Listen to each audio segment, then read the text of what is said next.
We're doing lesson 9 today, and I'm going over most of the examples that I provided for y'all. Starting with the first question.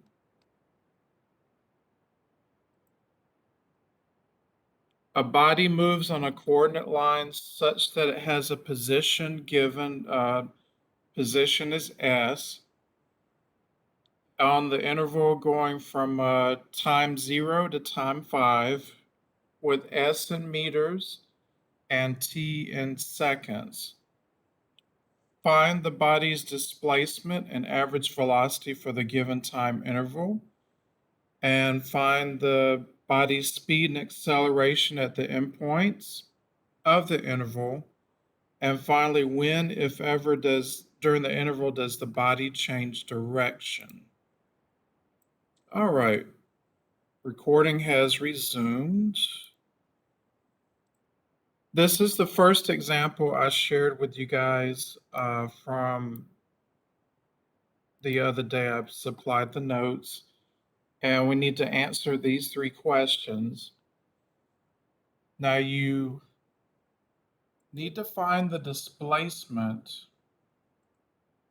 Displacement is kind of the same thing as distance, but not really. This is the formula, and it's a very simple formula to find displacement.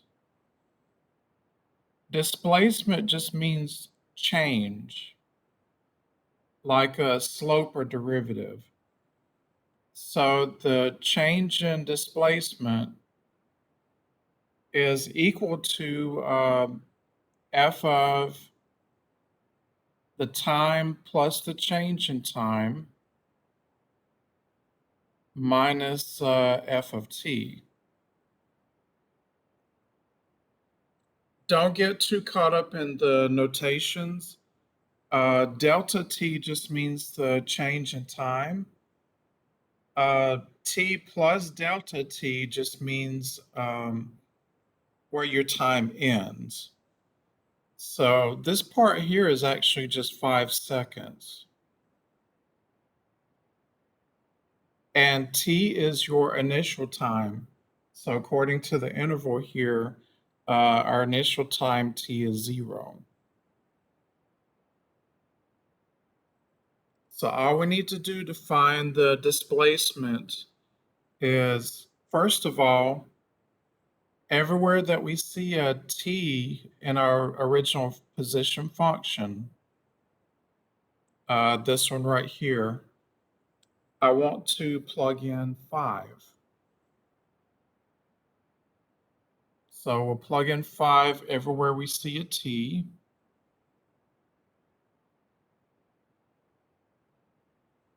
So that would give us 25 minus 20 plus 3. So the displacement, or just f of 5, is equal to 8.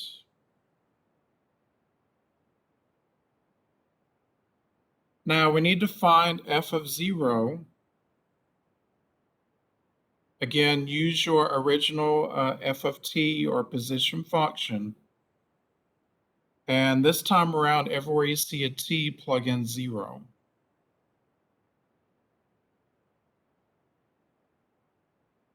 So f of 0 is just 3. So when we plug in our values, the body's displacement is actually 8 minus 3, or the change in distance is exactly 5 meters.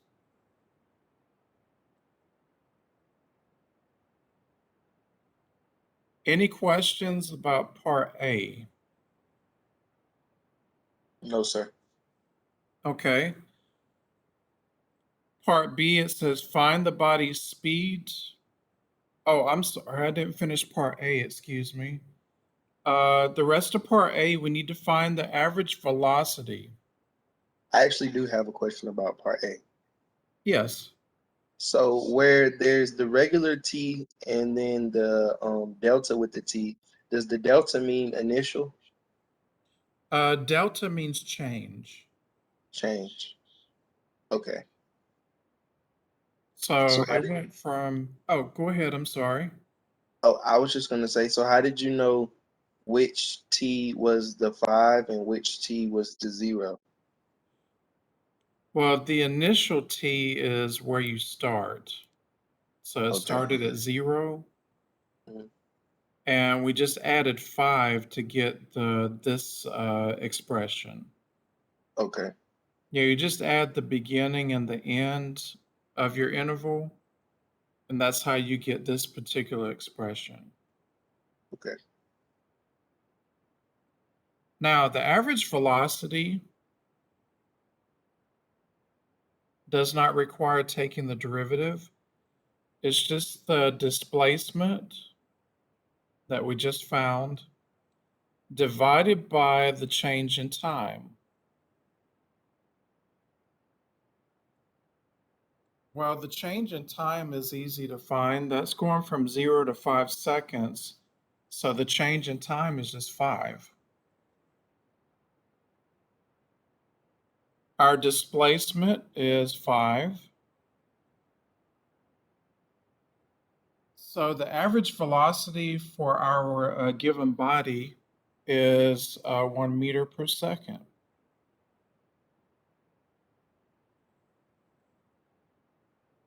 Very similar to finding slope.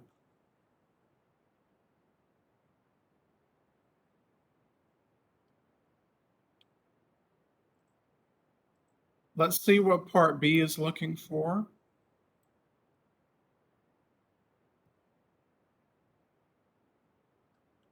Part B, it says find the body's speed and acceleration for the endpoints of the interval. Now, before we find this information, in order to find the velocity,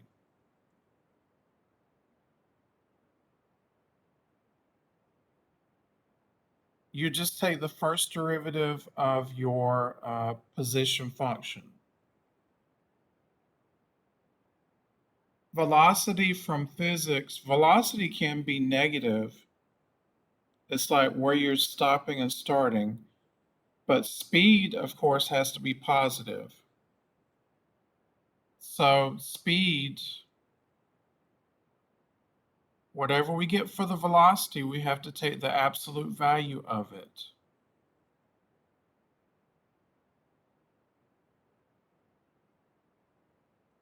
Now, in order to find the acceleration, you just take the derivative of your velocity. Or in other words, you're taking the second derivative of your position function.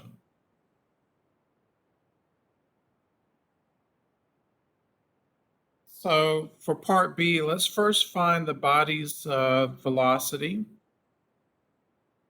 And to do that, we just take the first derivative of our position function. Just simply using the power rule, we get 2t minus 4.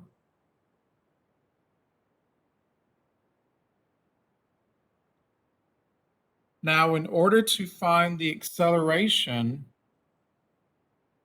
oh, and this is the velocity, by the way.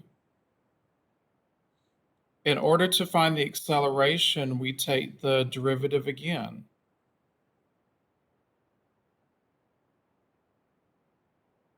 So when we take the derivative of this part up here, we just get 2.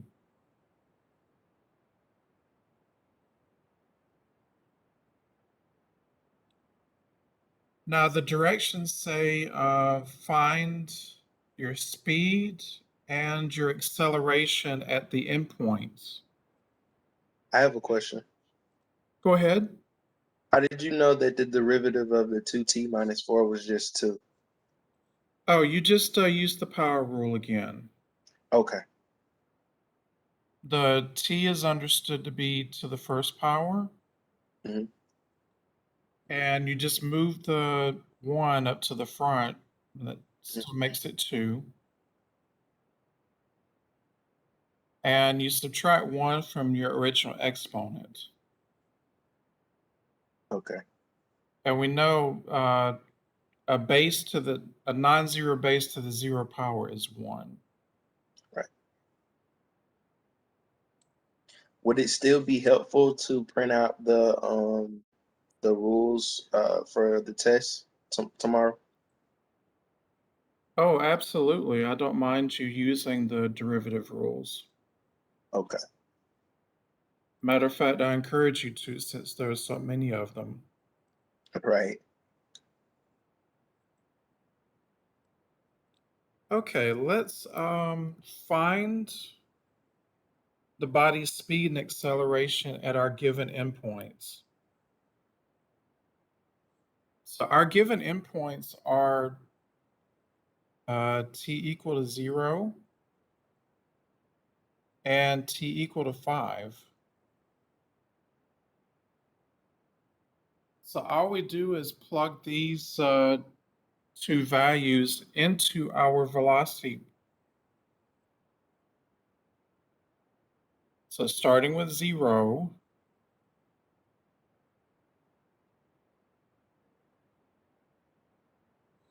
that will give us -4. But since the directions ask for the speed, speed has to be positive. Take the absolute value of -4, and that gives you the speed at time equal to 0, 4 meters per second.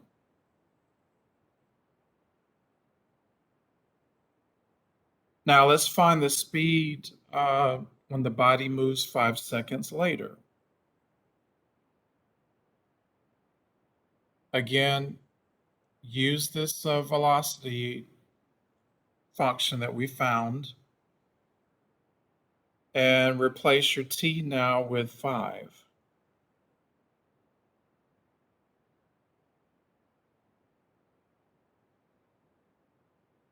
So when our body is clocked at 5 seconds, it's moving 6 meters per second.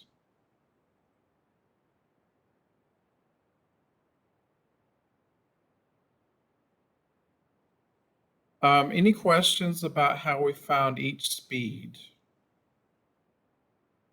No, sir. Okay, Oh, I actually do have a question. go ahead. Could you tell me again which rules you use to find C?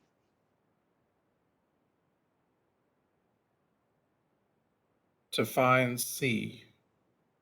Aren't we working on C? Not yet. Oh, I'm sorry, B. Excuse me. Okay.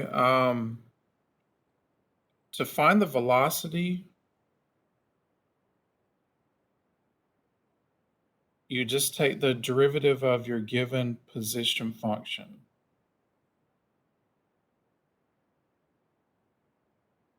And to find the acceleration, you just take the derivative of your velocity. Okay. Now, over here, when we took the derivative again to get our acceleration, we ended up with a constant. We didn't end up with an expression. Correct. Because our acceleration is constant, we don't need to plug in anything.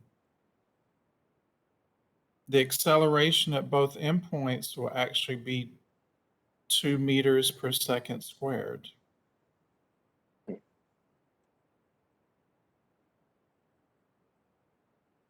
There's no t there at all to plug in for the endpoints. This is saying that your acceleration is always going to be 2 meters per second squared. Okay. Now, part C, and I'm just reading this straight from my notes because I'm not good at physics. To Me either. determine whether the body will change direction, that happens whenever your velocity goes to 0. The actual velocity function itself goes to 0.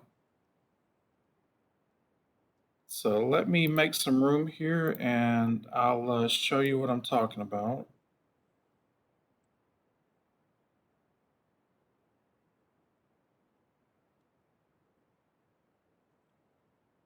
All right, so our velocity function,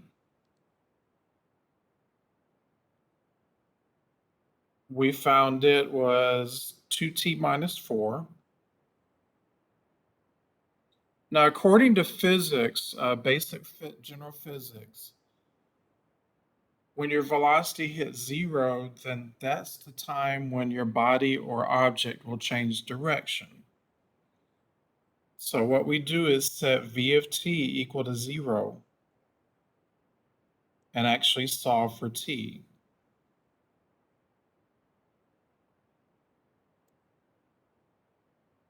So we'll add 4 to both sides, and that gives us 2t equal to 4. And then we'll divide both sides by 2.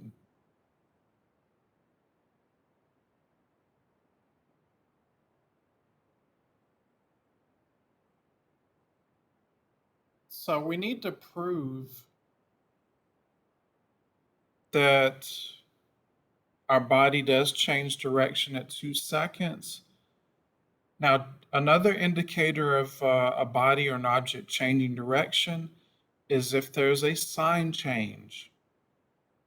Like it could go from negative to positive or positive back to negative when you're slowing down. So what we do here is just put our 2 seconds on the number line.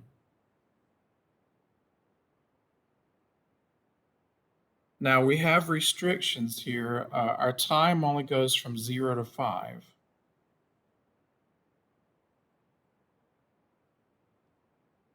Now what we need to do is pick a test point, something in between 0 and 2.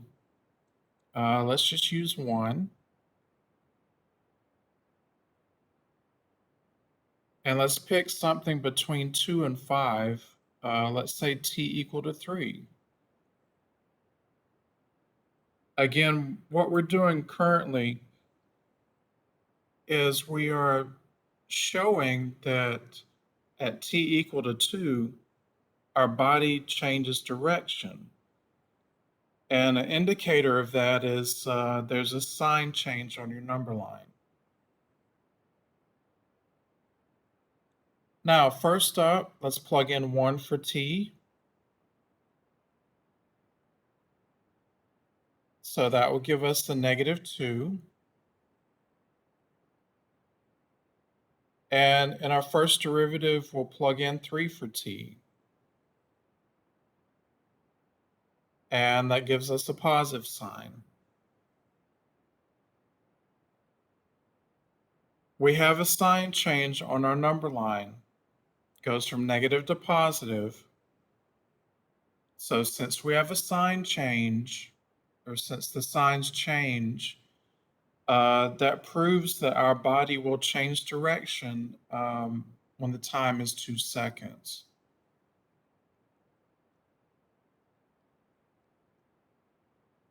I have a question. Sure. For part C, I understand that in the previous parts that we've found the velocity is 2t minus 4, right? That's what that Yes. stands for? Okay, so how did we know to use the velocity to find the body's change in direction? Anytime an object or a body changes direction, Hmm. from physics, that means when your velocity is at 0, you're at a total stopping point. It's like you're doing a U-turn. Okay. You're slowing down, then you stop when you get ready to make that U-turn, then you speed back up and go the opposite direction. So that's the reason why we had to make the velocity 0, because if you think about it, when you're in your own vehicle or you're riding with someone, uh, you're slowing down, so the speed is slowing down.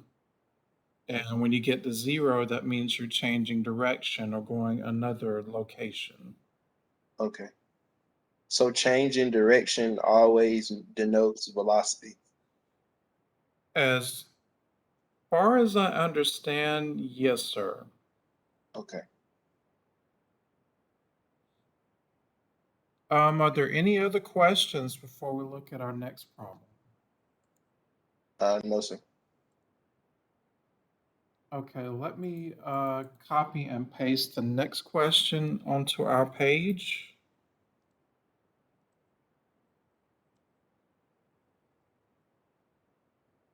Let's see here.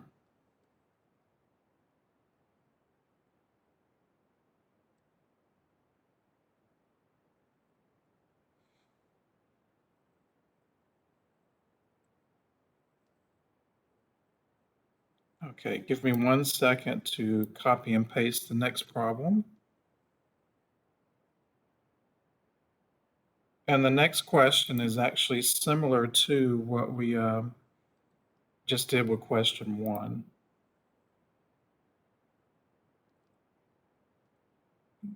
Okay.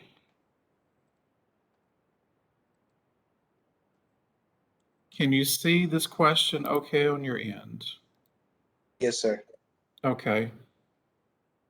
The function s, which is our position function, is given with the time going from 0 to 6 seconds, gives the position of a body moving on a coordinate line with s in meters and t in seconds. Find the body's displacement and average velocity for the given time interval. And parts B and C are the same as before. All right, so to find the displacement, displacement is the following formula. Delta S, or change in position, is equal to F times, F in parentheses, T plus delta T minus F of T, in which T plus delta T is 6. It's your the right endpoint in your interval, and T is 0 according to your interval. So we Where need. did? Oh, I'm Oh, sorry. go ahead. Where did you find this formula from? That is an excellent question.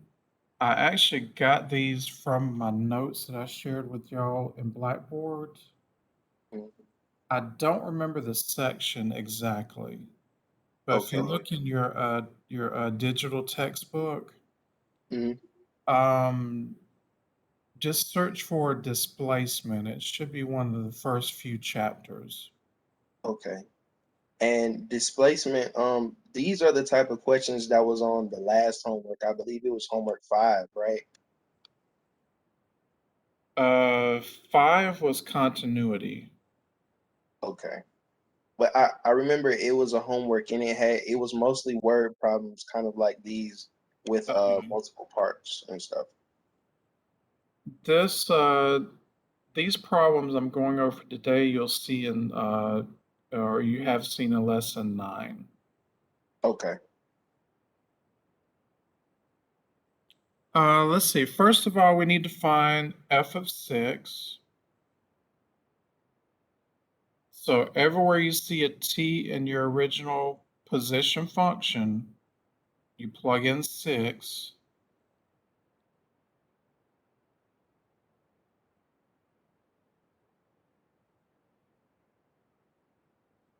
Let me grab my calculator and we'll figure this out.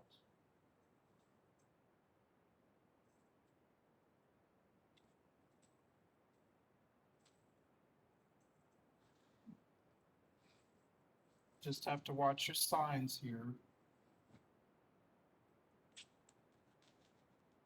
6 cubed is 216, but it's negative.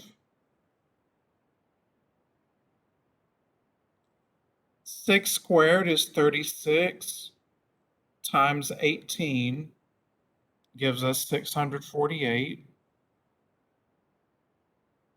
And then 108 times 6 gives us negative 648. So f of 6 is equal to negative 216.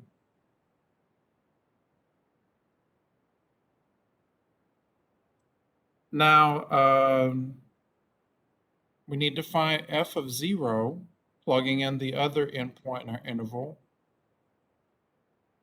And actually, when we plug in 0 for each t,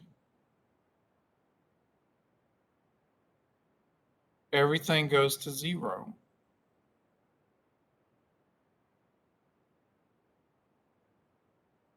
Now, displacement can be negative. I forgot to mention that earlier. So when we use our formula up here, our displacement is negative 216 minus 0, or just negative 216.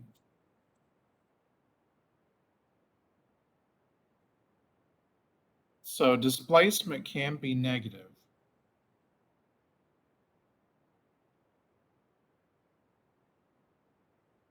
Does that mean like you're going backwards or something? I think so. Now, if it had asked for a distance, then you would have to take the absolute value of this amount. Okay. So you can, I think you said it right. Displacement, if it's negative, then it means you're going in the opposite direction. All right. Last part of part A, we need to find the average velocity. So that's just our displacement over the change in time. So we have negative 216. And the change in time going from 0 to 6 is just 6 seconds. So our velocity, and it can be negative, negative 36 meters per second.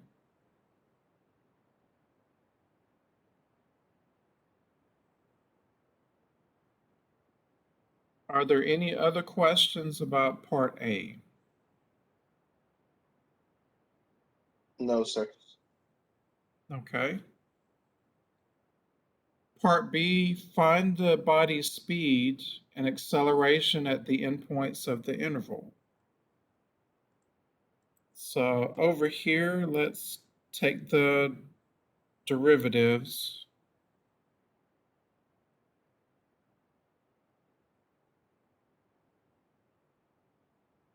Now, in order to find the velocity or speed,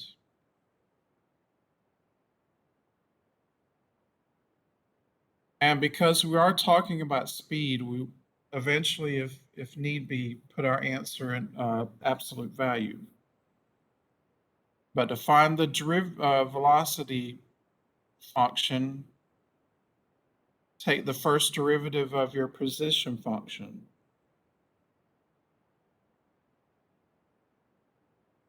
Just using the power rule for each term, we have negative 3t squared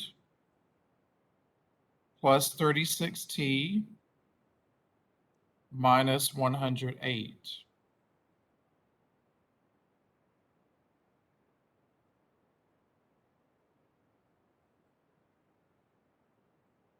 Now we need to find the our speed at each endpoint. So first go around, we'll plug in 0 everywhere we see a t.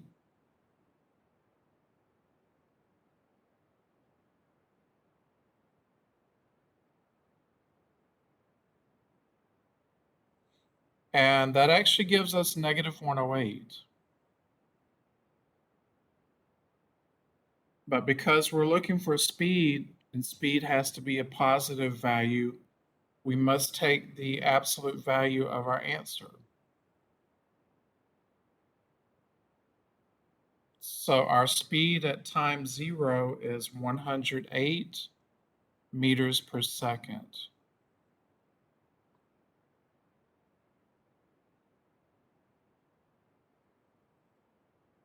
Now we need to find the speed when the body is at 6 seconds later.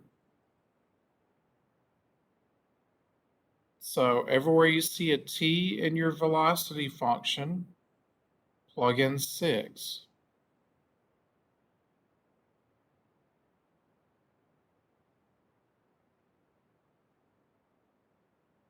Now I'll go ahead and tell you when you perform all the calculations, once you plugged in 6, you end up with 0 meters per second.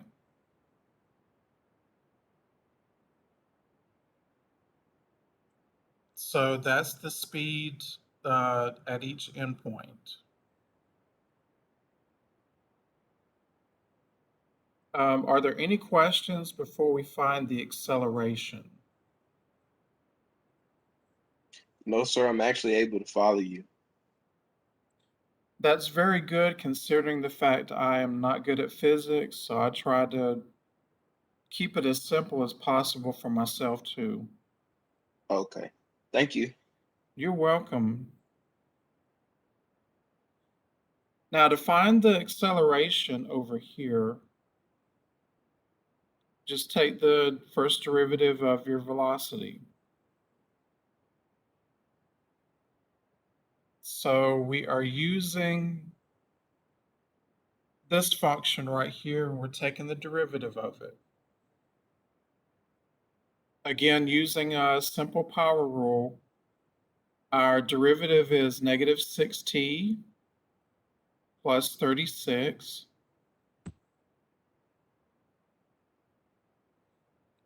Now, unlike the previous problem, our acceleration is not a constant number.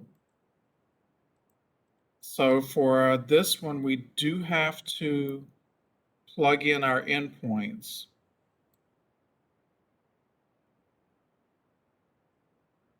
So coming up here, plug in the first endpoint in our time interval. Everywhere you see a t, plug in 0 to start.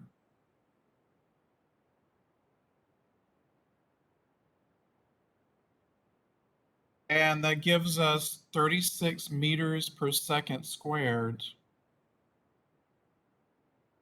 at time equal to 0 seconds.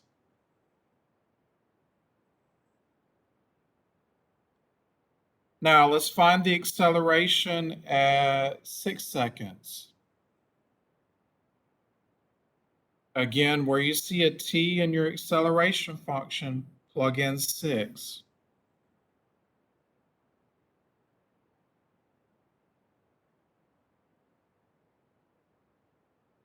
And actually, at 6 seconds, our acceleration is 0 meters per second squared.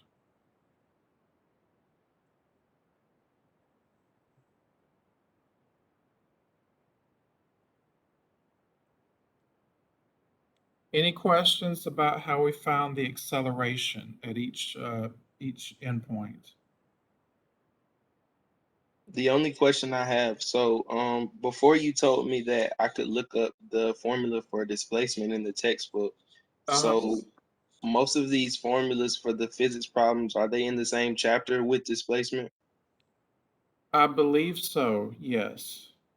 And will these be on the test? For the first test, I don't think so. This is test 2 material. Okay.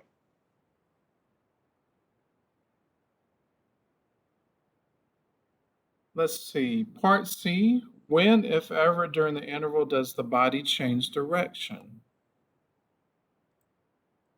So let's investigate.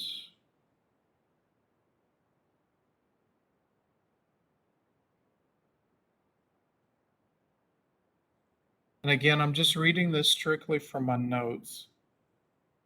When the object is moving forward, that means your position is increasing, then the velocity is positive.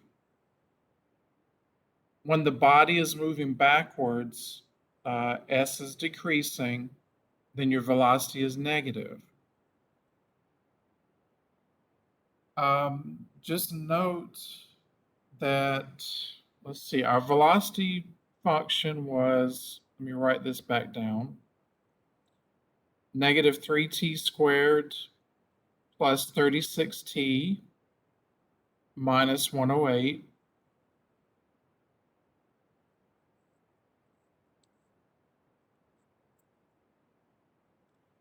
Now this kind of looks factorable, but let's take out a negative 3 out of all three terms. So if we pull out a GCF of negative 3, first of all, we're left with t squared minus 12t plus 36. Now, this particular trinomial can be broken down. The factors of 36 that can give you negative 12 in the middle are negative 6 and negative 6.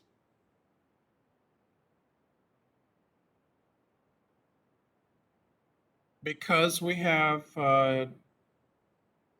minus 6's, then we can write that with one exponent as t minus 6 quantity squared.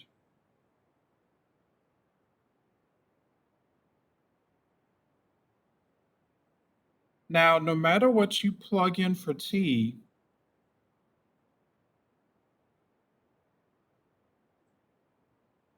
it could be anything from 0 to 6. So no matter what you plug in for t, it's never ever going to change signs. Now, if you plug in 0,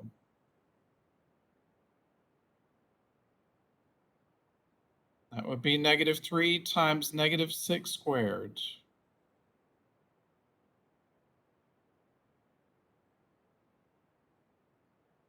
Actually, we can just focus on the t minus 6 squared part.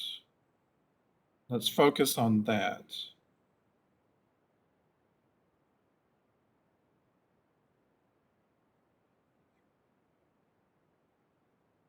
So no matter what you plug in for t, going from 0 to 5 or at least 0 to 6, if you plug in anything from 0 to 5, you'll always get a positive number. Now, if you plug in 6 for t, you'll get 0. Remember from the last problem, how you know that a body changes direction is if you have a sign change. There is never going to be a sign change here between 0 and 6. It's always going to be positive or 0. It's never going to be changing from negative to positive. So for that reason, your body does not change direction.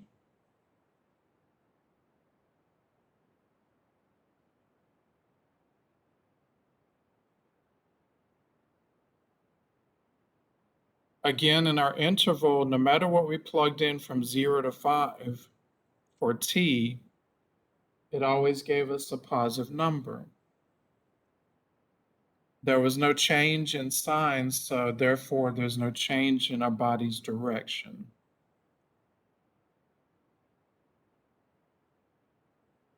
I hope I explained that okay. Did you have any questions about Part C's answer? No, sir, not at the moment, but I'm sure I will be emailing you today with questions. Okay, definitely. I'll be looking for them. Okay. I know you normally take questions like this towards the end of the lecture, but will we be having any extension on the assignments how we did last time, or are they due tomorrow? Uh, the module one assignments, they'll close for good tomorrow. I'd already extended that deadline. Right. So, yeah, module one assignments will close for good tomorrow. Okay. Didn't we did test one last week, didn't we? Remember, when I changed the original due date, remember you still have like the 7-day grace period. Right. So when I changed the original due date to the new one from last week, Mm-hmm. you still have 7 additional days. Oh, okay. Because Is module in two due tomorrow?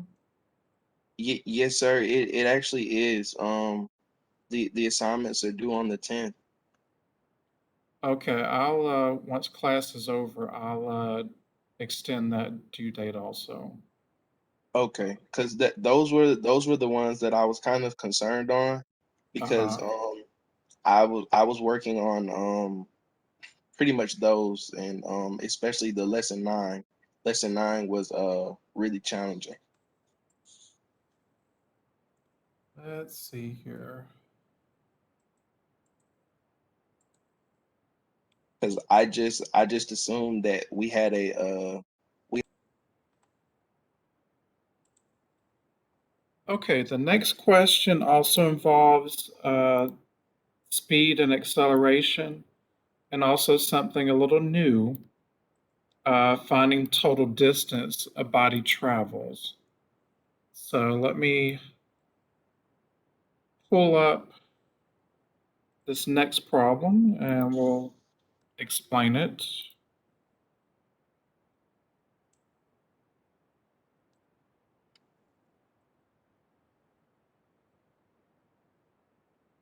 Let's see.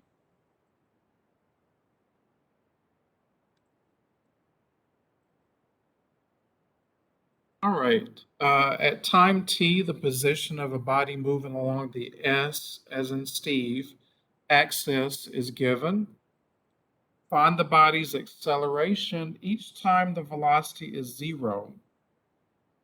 Part B, find the body's speed each time the acceleration is 0. And part C, this is something a little new. Find the total distance traveled by the body from t equal to 0 to t equal to 6. Now, because we need the velocity to answer part A, let's take the first derivative. So velocity is the first derivative of our position function. And that will give us 3t squared minus 36t plus 105.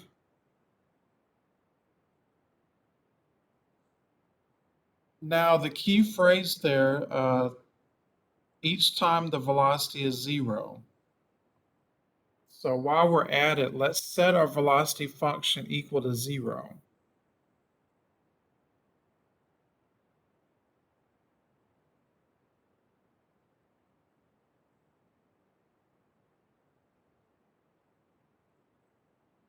It looks like we can factor this trinomial, but before we do, let's factor out a 3 out of all 3 terms. So that leaves us with t squared minus 12t plus 35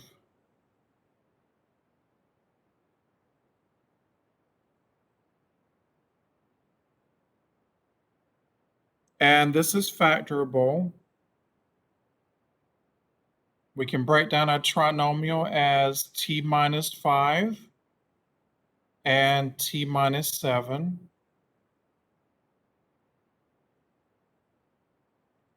Now, when we solve for t, we're going to get 2 times here. When t is equal to 5 seconds,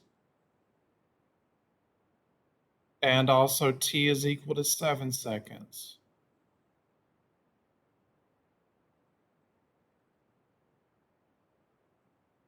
Now, we're going to use this information in just a second.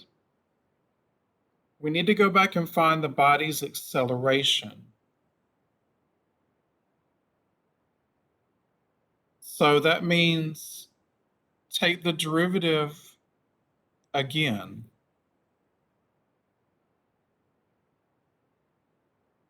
So when we take the derivative once again, we get 6t minus 36.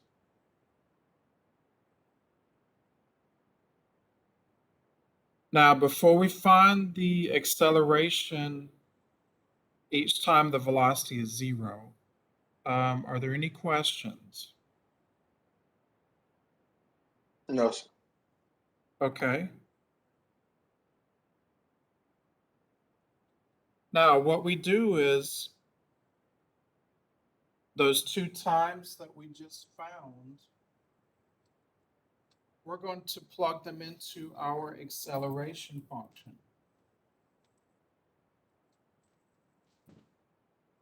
So, starting with 5,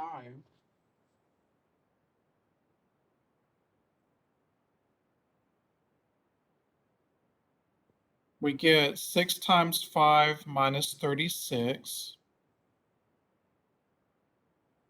So at t equal to 5 seconds, our acceleration is negative 6 meters per second squared.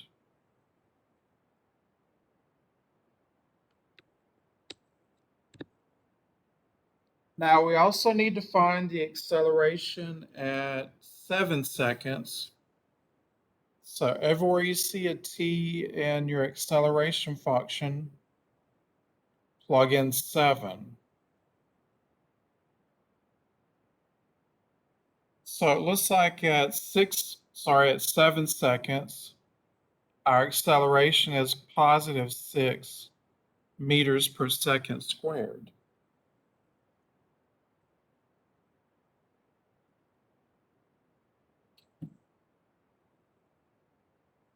Any questions how we got each acceleration? No, sir. Now part B is backwards. Find the body's speed each time the acceleration is 0. Wouldn't that just mean that the acceleration is 0? I mean, the speed is 0 then? Not always. In the last problem that did happen. You could be decelerating to 0, but still changing position or velocity, I think. Let's see if this is true. Let's take our acceleration function and set it equal to 0 and solve for t.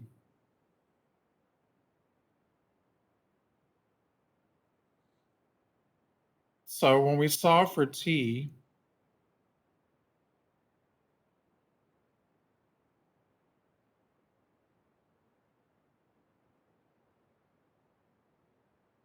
we get 6 seconds.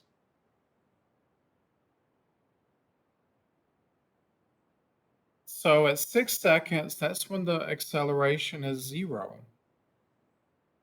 So we need to actually find the body speed at 6 seconds. Now you can plug in to here, or if you want to plug into this factored form, that would be fine. So let's see here.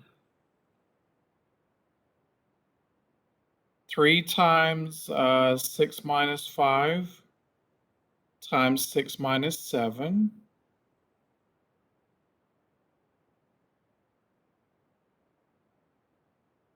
And that gives us -3 meters per second. Since we're looking for speed, we have to take the absolute value.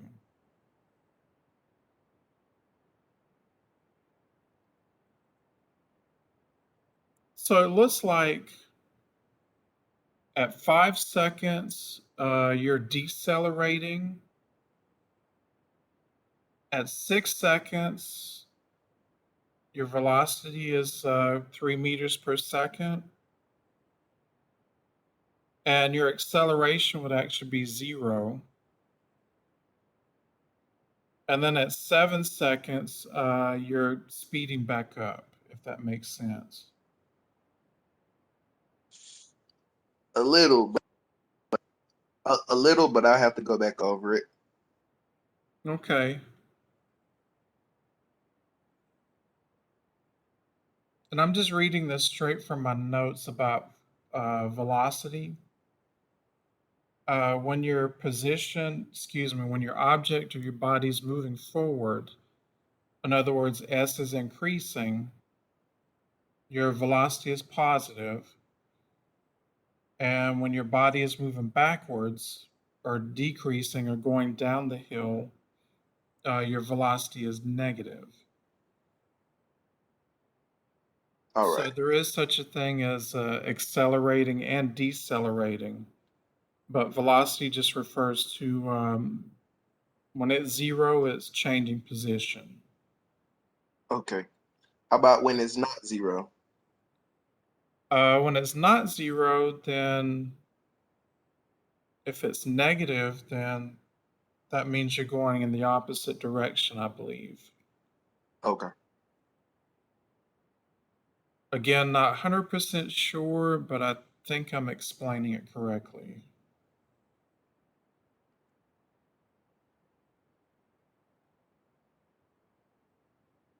Now we need to find the displacement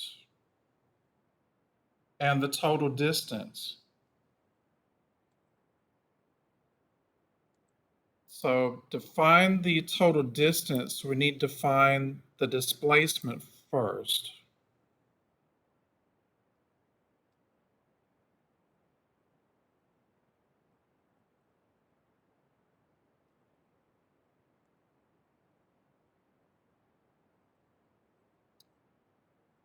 All right, so the displacement we know is you just take your endpoints. Now at t equal to 5, that's where the, let's see, let me see if I can go back. Hold on.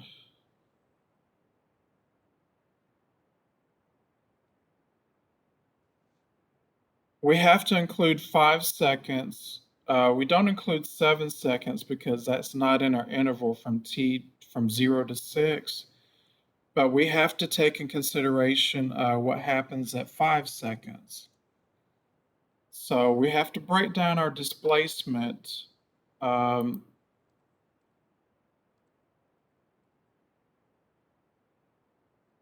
Normally, we would take our displacement and find it from endpoint to endpoint. But since we have, let me just draw a number line here. But since we found out what happens at t equal to 5, then we have to break down our displacement into 2 parts. So let's find the displacement from 0 to 5 seconds.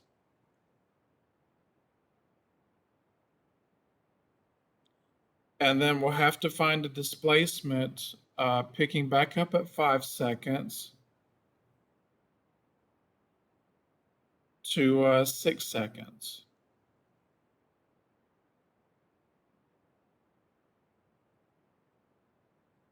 Now, our displacement formula just simply means we'll take, like slope, you'll take s of 5, whatever that is, minus s of 0.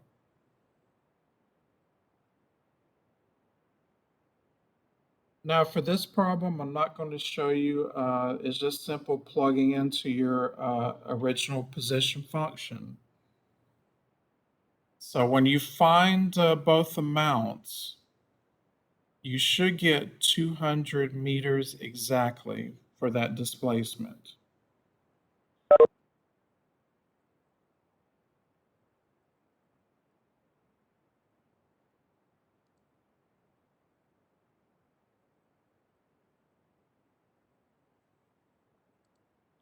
Now, we need to find the displacement from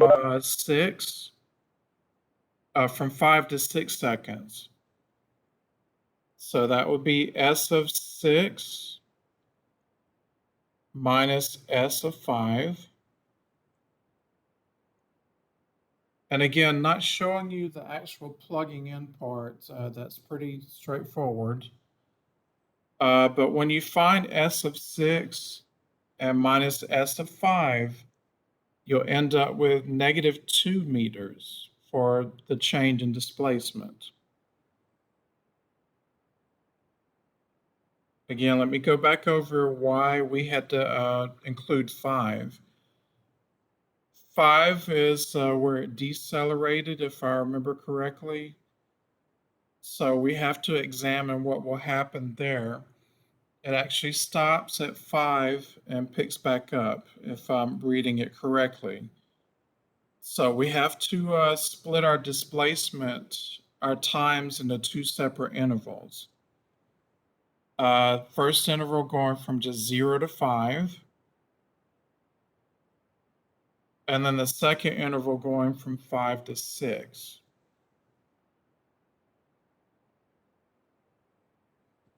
Before we get the total distance, are there any questions how we got each displacement? No, sir. Okay.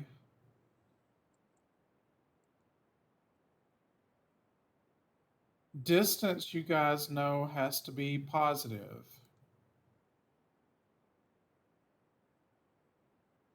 So, total distance, we would have to take the absolute value of both of these.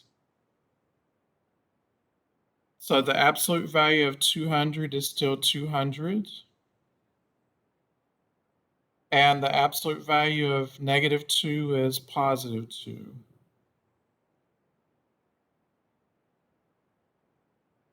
So for part C, our body traveled a total distance of 202 meters.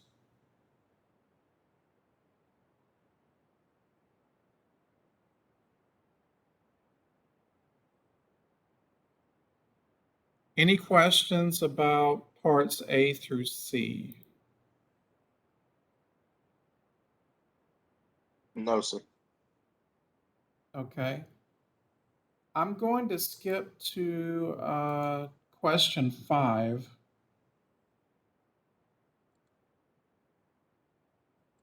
So let me bring that up on the screen.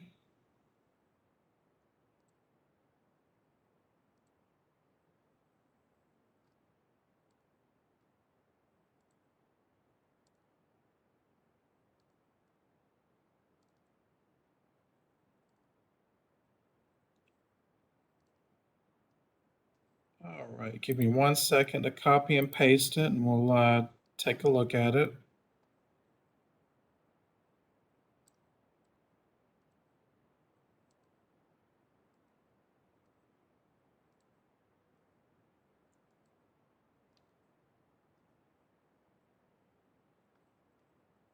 All right, and this is question 5 from the notes, the problems I share with you guys in Blackboard.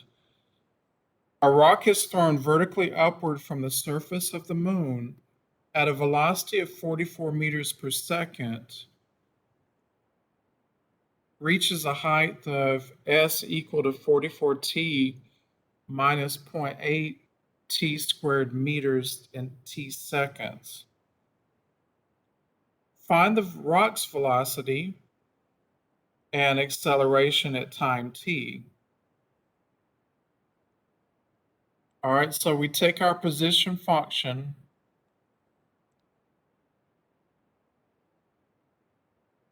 And to find the velocity of our rock, we take the first derivative of our position function.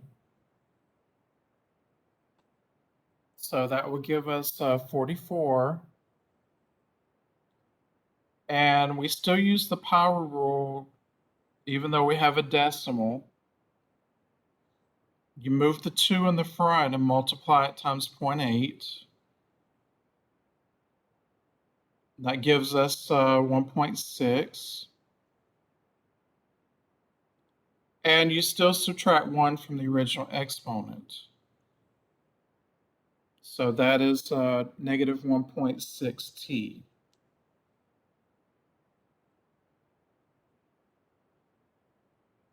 Now let's find the acceleration. And to find the acceleration, you take the first derivative of your velocity.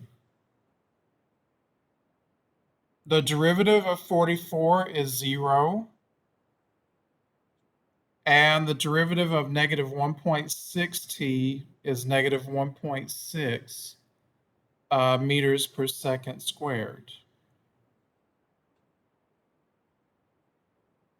So that's our velocity and our acceleration.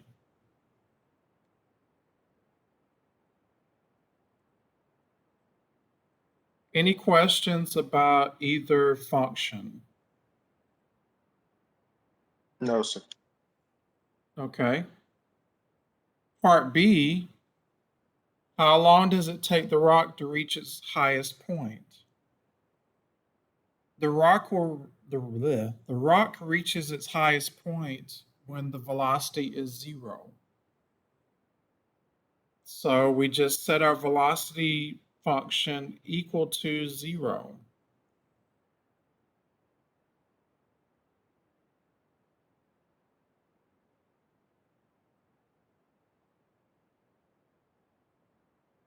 And solve for t.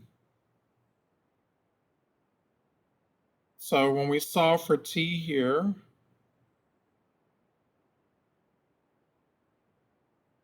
and divide both sides by 1.6,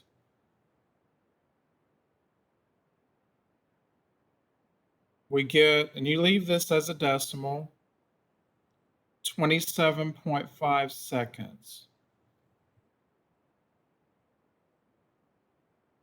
So that's how long it would take for the rock to reach its highest point.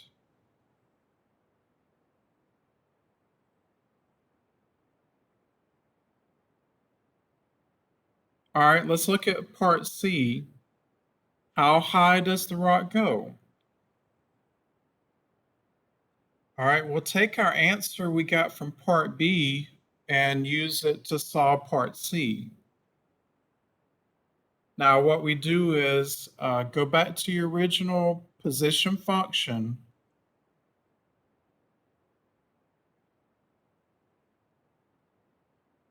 and everywhere you see a t, plug in the 27.5.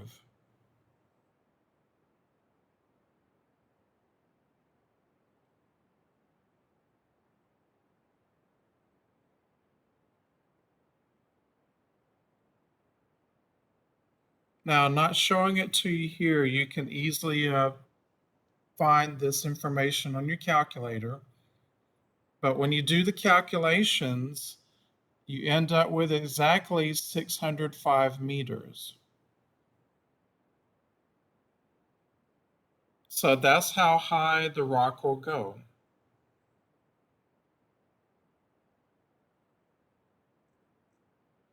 Any questions about B or part C?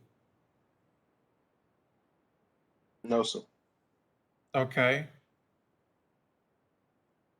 Part D, how long does it take the rock to reach half its maximum height? Well, before we do anything else, over here we need to take half of 605.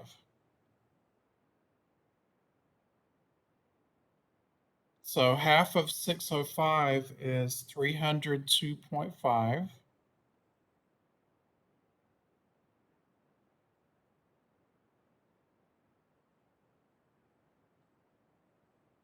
Now, in order to find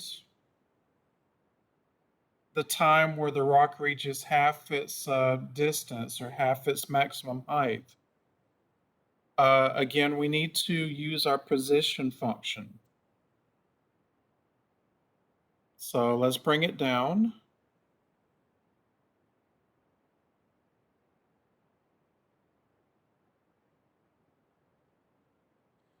And in place of S, plug in half the maximum height, or 302.5.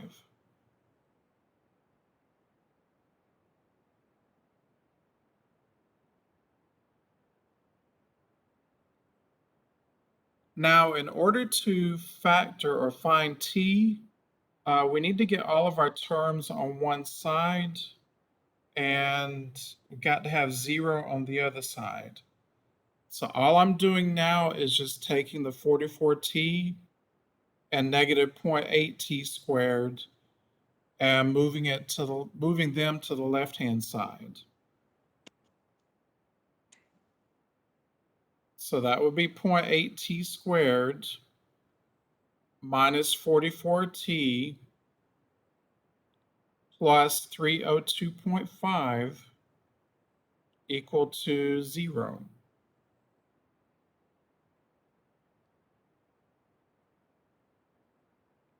Now, don't stress yourself out by trying to use the quadratic formula by hand.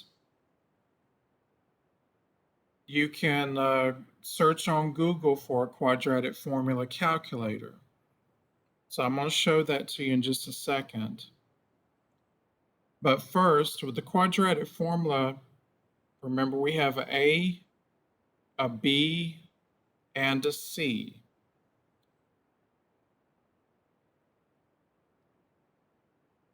So let me share a website with you guys.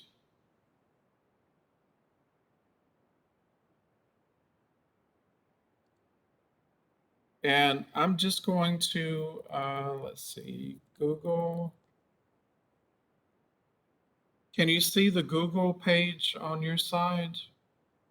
Yes, sir. Okay. I'm just going to type in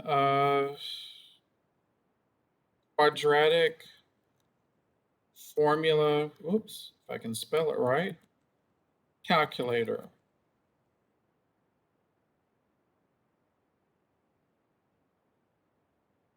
Calculator Soup is an excellent site that I highly recommend.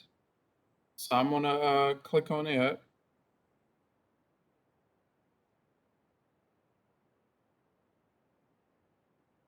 And this is why it was important for us to get all of your terms on one side and 0 on the other side. That is the standard form in order to use a quadratic formula. The quadratic formula, sorry. Now let's plug in everything. 0.8 was our A.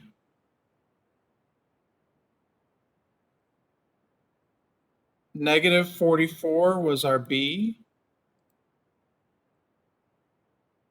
And 302.5 is our C.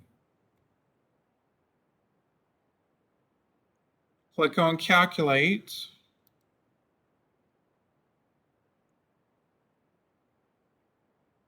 And we get 2 answers as expected.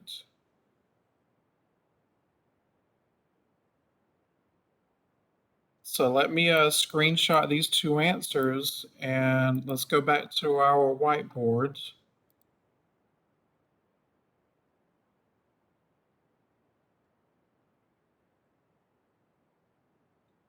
Can you see the whiteboard okay? Did it come back up? Yes, sir. Okay. I'm going to paste our 2 answers and explain what they mean.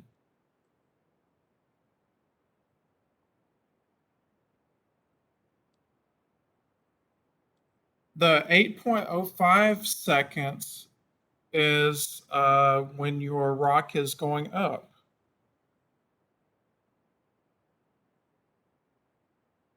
The 46.94 .95 seconds is when your rock is coming back down.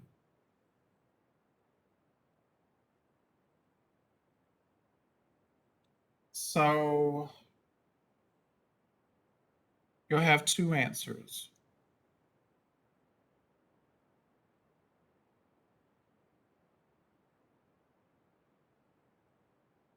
Any questions about part D? No, sir. Okay. Last part, and this will be the last question we do for today.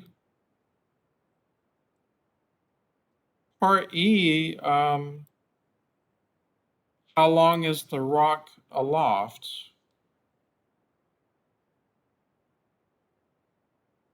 In other words, I'm guessing how long is the rock up in the air?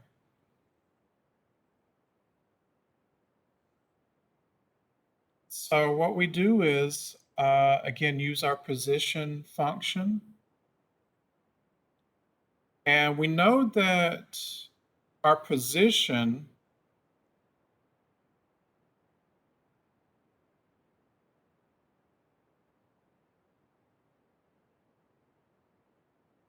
when it's 0, that indicates the rock hits the ground. So what we're going to do is use that information to help us find when the rock or how long it was up in the air. So in place of S, we plug in 0.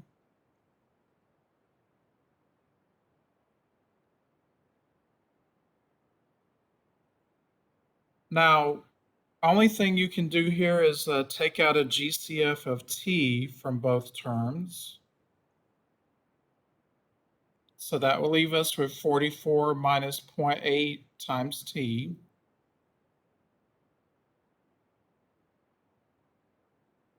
Now let's set each part equal to 0. So we have t equal to 0. We can disregard that answer because that indicates when the rock was thrown upward.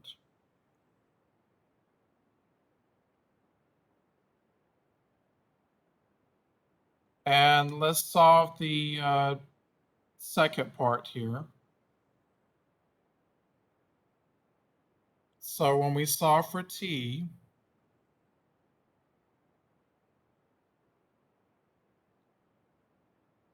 we get exactly 55 seconds. So that is our actual answer. The rock was up in the air for exactly 55 seconds. Again, the t equals 0, you would not include that as one of your answers because that just means that's the initial time when the rock was thrown up in the air.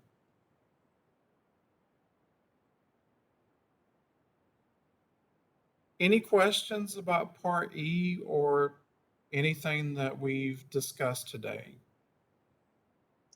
No, sir, not at the moment, but I'll definitely be emailing you. Okay, do that.